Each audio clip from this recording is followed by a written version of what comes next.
জাতীয় শিক্ষাক্রম ও পাঠ্যপুস্তক বোর্ড ভবনের সামনে পাহাড়ি জনগোষ্ঠী শিক্ষার্থীদের ওপর হামলার ঘটনার প্রতিবাদে নেত্রকোনার দুর্গাপুরে মানববন্ধন করেছে বাংলাদেশ ছাত্র ইউনিয়ন দুর্গাপুর উপজেলা ছাত্র সংসদ। আজ 19শে জানুয়ারি রবিবার বিকেলে দুর্গাপুর প্রেসক্লাব মোড়ে এই মানববন্ধন অনুষ্ঠিত হয়। মানববন্ধনে আদিবাসী শিক্ষার্থীরা আদিবাসীদের সাংবিধানিক স্বীকৃতি চায়। সেটেলার হামলা করে প্রশাসন চুপ কেন? বিচ্ছিন্নতাবাদী বলার আগে রাষ্ট্রের কাঠামোতে সম্পৃক্ত করুন। আদিবাসীদের ওপর সাম্প্রদায়িক সহিংসতা বন্ধ করুন।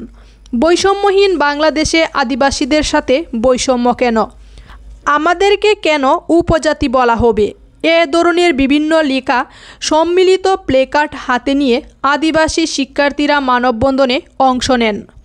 মানববন্ধনে বাংলাদেশ ছাত্র ইউনিয়ন দুর্গাপুর উপজেলা শাখার সভাপতি নূরে আলম খানের সভাপতিত্বে সাধারণ সম্পাদক জহির রায়হানের সঞ্চালনায় বক্তব্য রাখেন আদিবাসী নেতা অন্তর হাজং।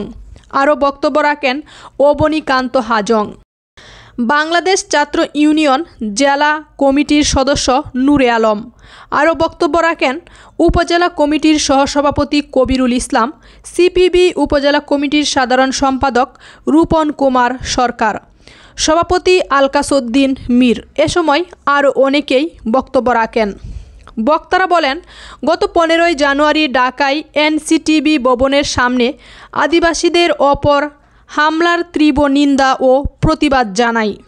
আমরা এমন একটা রাষ্ট্রে বসবাস করি যেখানে ধর্মের নামে আধিপত্য বিস্তার করা হয়, জাতির নামে আধিপত্য বিস্তার করা হয়। স্টুডেন্ট অফ সভেরেনিটি নামক সন্ত্রাসী সংগঠনকে নিষিদ্ধ করা হোক। যারা এ ধরনের সন্ত্রাসী কার্যক্রম করে তারা কখনো দেশপ্রেমিক হতে পারে না। ক্ষুদ্র নৃগোষ্ঠী নয়, পাঠ্যপুস্তকে আদিবাসী শব্দটি রাখতে হবে। আমরা এ সমাবেশ থেকে সরকারের কাছে জোর দাবি জানাই, এই হামলার সাথে জড়িত সকলকে শাস্তির আওতায় আনা হোক।